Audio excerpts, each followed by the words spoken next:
Analisamos esta reportagem com Ana Leal, é jornalista e autora deste trabalho, José Domingos, vice-presidente da Associação Nacional dos Transportes Rodoviários e Pedro Proença, advogado, também António Moreira, taxista há 45 anos. Muito boa noite a todos, obrigada pela presença. Ana, começo por ti. Como é que chegaste a este caso, a estes casos? Bom, como em muitas outras reportagens, tudo começa com uma denúncia. Naturalmente. E, portanto, é uma vítima que sentiu a impotência, de resto foi das coisas que mais me chocou, a mim também, como utente de táxi, que sou utente de táxi, a impotência de alguém que não pode fazer nada, porque repara, a facilidade com que se engana hoje em dia, e essa parte eu revivo ali, meu Deus, eu acho que nunca mais vou usar um cartão de multibanco, um cartão bancário ou até mesmo pagar com o meu telemóvel, não vou fazê-lo mais. E depois a impotência de alguém que não consegue fazer nada, porque as vítimas são avisadas pelo banco posteriormente. Ou seja, não se apercebem de nada, não se apercebem no momento que foram burladas. E no dia a seguir, eventualmente, recebem uma notificação do banco que também não consegue bloquear, apesar do dinheiro estar cativo, não consegue bloquear a operação. E, portanto, estamos nas mãos destas pessoas, destes burlões, porque estamos a falar de burlões, cada vez mais ativos em Lisboa, pelos vistos. Esta zona está devidamente identificada. Caixo de Sodré, zona do Caixo de Sodré. Zona do Caixo de Sodré. Quando se diz que são brasileiros, de facto são brasileiros os que estão ali, porque não permitem sequer que os taxistas portugueses se aproximem e que estacionem ali, que façam ali o seu trabalho, porque são inclusivamente ameaçados. Portanto, está perfeitamente identificado. E a minha pergunta é, se toda a gente sabe, e inclusivamente as vítimas que existem, é tudo em relação ao Caixo de Sodré, pelo menos o que me tem chegado, ainda hoje me continuam a chegar situações destas. É tudo relativamente ao Caixo de Sodré. E a pergunta que eu faço é, onde é que está a polícia? Porque, de facto, se toda a gente sabe onde é que está a PSP para agir, porque eu vejo lá a polícia e nós próprios detectámos imagens, filmámos imagens da polícia a passear-se por ali e a pergunta é, porquê é que não fazem nada?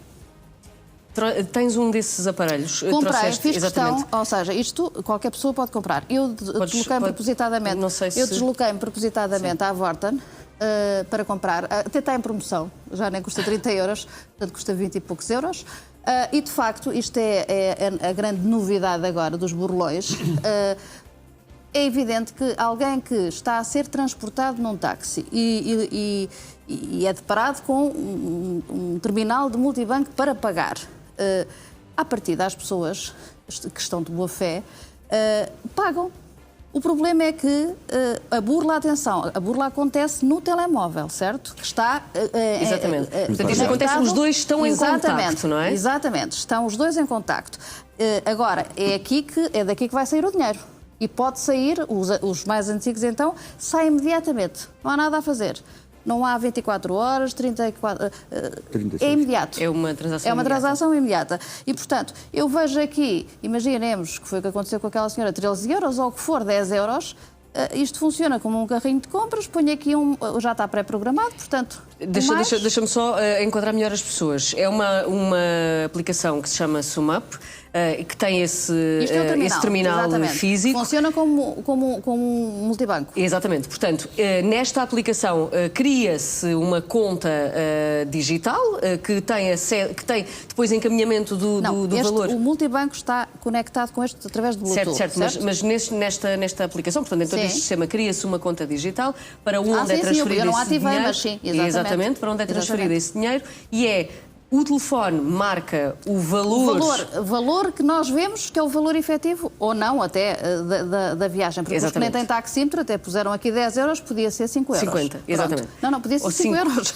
Eles e mesmo aí logo os 10 euros. Só que no momento em que eu dou para pagar e faço isto, não é? Eu tenho o cliente por trás, eu, taxista, agora estou a fazer taxista, faço isto, mostro ao cliente, está aqui a ver em cima, imaginemos, 10 euros.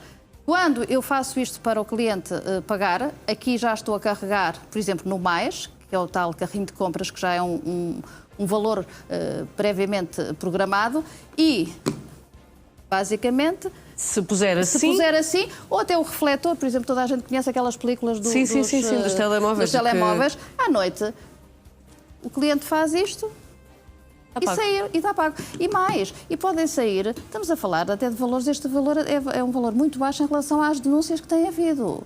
Estamos a falar, às vezes, de 2.500 euros, de 3.000 euros, de valores desta dimensão.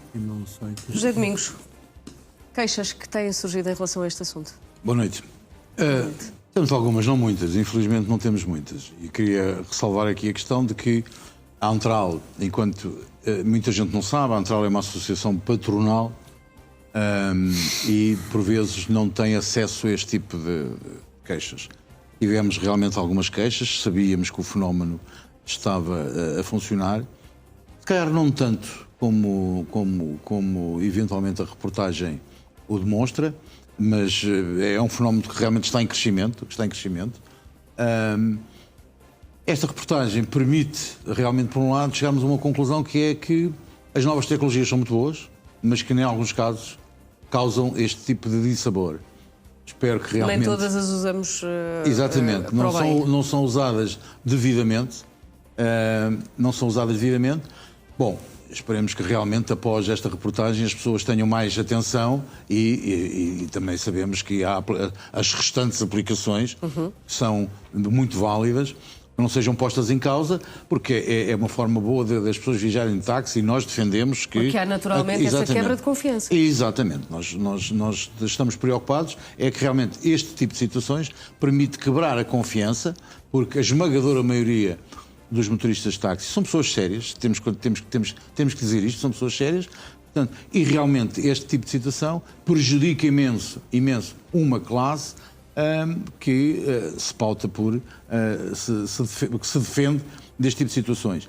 Agora, o que é facto é que isto realmente, como disse a Ana, a fiscalização tem que atuar e tem que punir, acima de tudo. E muitas vezes a fiscalização atua, mas depois a punição é muito suave. E eu acho que as punições... Suave é o quê? A suave, quer dizer, se o crime... Uma multa? Se calhar uma multa, se calhar e pouco mais do que isso, e depois o crime... O que é que devia ser a punição? Devia ser a inibição da atividade? Exatamente, inibição da atividade. Alguns até se calhar nem CAP têm, a maioria deles se calhar nem CAP têm, mas devia de ser, as penas deviam ser mais pesadas para que realmente o crime não compensasse. Como as penas são leves. Isso também depois desinibe um pouco, e podíamos entrar agora aqui noutro tipo de diálogo. Mas a Antral tem advogados que defendem também não o crime de especulação, foi dito aqui uma vez pelo Presidente, o Sr. Florencio, mas, por exemplo, a história do CAP. Porque estes taxistas, estes brasileiros, eu vi, porque andei fiz diversas viagens destes táxis e nenhum deles tinha o CAP, que é o certificado para poder conduzir. E pergunto-lhe eu, a Antral não defende estes motoristas? Não defende os motoristas? Quero não tem advogados? Quero frisar aqui bem que a Antral não defende crime de especulação. Não, o crime de especulação é diferente. Estou-lhe a falar da questão do certificado. Estou-lhe a perguntar uma coisa muito diferente. É a base. E a Antral defende, como eu disse de início, a Antral é uma associação patronal. A associação defende o nosso associado. Mas estas pessoas são associadas. É porque estes táxis estão licenciados e o senhor sabe disso. Nós não defendemos o motorista. Contratam motoristas que são burlões e que não têm o CAP. E a minha pergunta é se a Antral não protege, defendendo através dos seus advogados.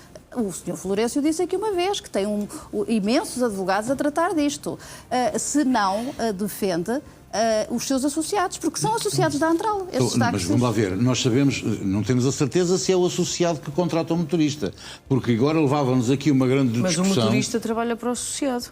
Não necessariamente por vezes, o esquema já pode ser um esquema tipo pirâmide, nomeadamente muitas vezes... E a Antral não sabe disso? A Antral não tem a obrigação de saber disso, nem consegue saber, porque nós somos uma associação, como eu disse, uma associação patronal, o nosso associado é a empresa é nossa associada, paga a sua cota, mas não tem... É só isso que a Antral tem? Só recebe o valor da cota e não consegue fazer mais fiscalização? Tem outro tipo de apoio. Em termos de fiscalização e em termos punitivos...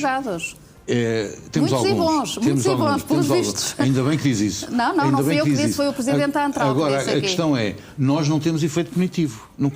Como associação que somos... Mas não conseguem recorrer a... Nós aconselhamos as pessoas. Eu posso lhe dizer que as reclamações, por exemplo, chegam a mim. Mas deixe-me dizer isto. Chegam a mim. Aquilo que nós fazemos é aconselhamos as pessoas, indicamos o caminho que as pessoas têm que seguir para reclamar. Mas a Antral não ajuda nesse sentido. Ajudamos. Mas chega um associado seu a dizer, um associado à Antral, a dizer que está a ser vítima de um crime qualquer. A Antral apenas aconselha onde é que deve ir? Vamos dividir aqui as coisas. Uma coisa é o associado, outra coisa é o utente. Eu estou a dizer, nós aconselhamos... Mas eu estou a falar do associado. Não, é óbvio que nós dizemos ao associado o caminho que ele tem a seguir. A partir daí a responsabilidade é dele. Não é o caminho. Os senhores têm advogados para defender estas pessoas. Foi dito aqui pelo Presidente da Antral. Não diga isso porque eu estou lá dentro e sei como é que isso funciona. Quer que eu vá buscar as declarações do Sr. Florencio? Mas eu sei quais foram as declarações do Sr. Florencio. Podem ser diferentes das suas. Eu sei quais foram as declarações do Sr. Florencio. Agora, não vai dizer é que nós defendemos isto assim, dessa forma. Eu não disse que defendo, eu disse que tem advogados para defender estas pessoas. E foi dito aqui pelo Presidente da Antral. Nós temos que defender o nosso associado. E já estamos a chegar lá. Não, aconselhamos qual é o caminho que ele tem que ter. Se ele quiser trilhar outro caminho, é a responsabilidade dele. Agora, se ele quiser trilhar o caminho da legalidade, como é óbvio, nós temos que o defender. António Moreira é taxista há 45 anos, há mais de 45 anos. Já tinha visto uma situação destas? Estou naquela situação de, se me contassem e não tivesse visto, não conseguia acreditar como é que era possível instalar ou ter instalado em Portugal um sistema que foge ao controle das entidades administrativas que são obrigadas a regulá-lo. E quanto a mim, não tenho grandes dúvidas que isto tem a ver com o Banco de Portugal, que concede as autorizações, porque não há nenhuma outra forma de trabalhar a nível bancário sem a autorização do Banco de Portugal. Portanto, não consigo entender como é que foi possível deixar passar este conjunto de situações e que este conjunto de situações tenha vindo a agravar da forma que estava. Posso lhe dizer que tive conhecimento a primeira vez destes terminais o ano passado, através de uma formanda, porque além de motorista de táxi, eu sou formador dos cursos de formação de motorista de táxi, e uma formanda é que me disse que o marido tinha um terminal, efetivamente, que escapava a determinado conjunto de controles. Eu vou ser sincero, ela disse, mas eu não acreditei, porque para mim até hoje era inconcebível, primeira questão. Foi preciso ver para crer. Foi preciso ver para crer. Foi. Aliás, nesta reportagem toda, também a outra... Mas há mais, porque a reportagem é muito maior, isto é só uma amostra. Neste bocadinho aqui também da polícia, aí já não tive nenhuma surpresa, se me permite, porque conhecemos um caso semelhante da intervenção policial, da intervenção policial no aeroporto perante alguém que se duvidava que tinha CAP e não tinha, que disse que se tinha esquecido dele e que posteriormente, no dia a seguir, aparece com um certificado falso. Há aqui por acaso uma coincidência. A nacionalidade era a mesma. E ao outro dia aparece com um certificado falso que é fotografado. É feito um pedido de identificação ao IMT se aquela pessoa tinha um processo de acreditação com CMT no IMT. Uma semana depois o IMT responde que não tem e a senhora 2 dias depois apresenta um certificado de ter feito exame 2 dias antes. Portanto, isto também identifica até certo ponto a inércia, a ineficácia, a negligência das autoridades fiscalizadoras. Sim. Eu queria dizer aqui o seguinte, partilho em parte da opinião aqui eu vou chamar para o Cesário porque é o nome que ele é conhecido. E então, mas a questão do controle das entidades bancárias, eu penso que aqui não podemos imputar muito isso, porque aqui há aqui uma questão que tem a ver um bocado com o software que é utilizado. Sim. E que realmente escapa um bocado ao controle das entidades bancárias. Dr. Pedro Proença, pois esta é uma das questões, não é? Mas há aqui muitas questões de legalidade e ilegalidade à vista de todos. Estamos no mato, autenticamente, isto é a selva. Bem, para esclarecer, antes de mais, que o Banco de Portugal, de facto, não certifica nem aprova este tipo de equipamentos. Isso é certo, eu verifiquei, e não certifica nem aprova. Depois, para dizer o seguinte, a Antral também já defendeu publicamente, e não me vai desmentir, a amnistia de motoristas que foram apanhados sem CAP. E isso é público e notório. Pronto. Depois, para dizer o seguinte, relativamente a esta questão do SumUp, há mais 7 aplicativos, só para as pessoas terem uma ideia, não é só o SumUp, há mais 7 aplicativos conhecidos. Não é só esta caixinha, porque amanhã aparece outra caixinha diferente, há mais 7 aplicativos. E deixa-me dizer uma coisa, só para as pessoas terem um bocadinho a ideia como é que isto funciona. Em 2024... começou a detectar-se em zonas turísticas do Rio de Janeiro um conjunto significativo de fraudes praticados a turistas com o equipamento SumUp. Isto é tudo importado. Isto é tudo importado. Por algum motivo, não quer dizer, isto não tem nada de contra, obviamente, os cidadãos brasileiros que trabalham honestamente em Portugal. Eu próprio sou descendente de brasileiros e, portanto, tenho legitimidade para o dizer. Mas a questão é que, em 2024, começou-se a perceber, nomeadamente em Copacabana, no Rio de Janeiro, que havia um conjunto de taxistas que passou a controlar territorialmente uma zona de Copacabana, impedindo outros taxistas de ali trabalharem, que começou a utilizar esta prática do SAMUP. Para as pessoas terem uma ideia, em 2025 a Polícia Civil Brasileira decidiu tomar conta da ocorrência. Isto também é bom para a nossa polícia ouvir. E eu vou reservar uma segunda parte do nosso debate para falar relativamente à questão policial. Sim. Mas só para tu teres uma ideia, Patrícia, a Polícia Civil do Rio de Janeiro realizou uma mega operação, a que chamou um nome engraçado, Pecúnia Sanguinis, que desmantelou este esquema numa zona turística do Rio de Janeiro, Copacabana, e em que foram apreendidos, agora pasme-se, a meia dúzia de taxistas que utilizavam o esquema de SAMUP, foi apreendida a quantia aproximada de 10 milhões de reais. Isto em poucos meses de atividade e de fraudes. 10 milhões de reais, para as pessoas terem uma ideia, são quase 2 milhões de euros. Isso foi importado agora para cá, está a ser importado. E temos que abrir os nossos olhinhos relativamente a esta realidade. Agora, se nós não fizermos proativamente como os brasileiros fizeram, apercebendo-se rapidamente, em pouco espaço de meses, que havia esta atividade, provavelmente estes senhores, daqui a algum tempo, podem-se gabar de ter arrecadado valores próximo deste. Vamos assistir a esta reportagem. Ana Leal, José Domingos, Pedro Proença e António Moreira voltam depois da reportagem para o debate habitual. Mas para já vamos assistir ao Repórter Sábado.